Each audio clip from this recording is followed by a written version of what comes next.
Sahabat Araniri TV, lapangan Tugu merupakan salah satu aset multifungsi yang kerap digunakan masyarakat dan mahasiswa untuk mengisi waktu luang mereka. Lapangan ini terletak di Jalan Tekunya Arif, Darussalam, Kota Banda Aceh.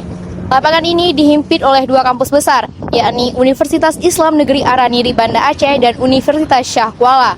Ini merupakan titik sejarah bangkitnya pendidikan di Aceh. Hal ini ditandai dengan adanya goresan tangan Presiden pertama yakni Soekarno pada saat peresmian Kota Pelajar Mahasiswa Darussalam pada tanggal 2 September 1959 silam. Selain fasilitas yang gratis dan letak yang sangat strategis, tentunya dimanfaatkan masyarakat sebagai tempat beristirahat dari aktivitas mereka. Untuk Araniri TV, Cut Wulandari Sukma melaporkan.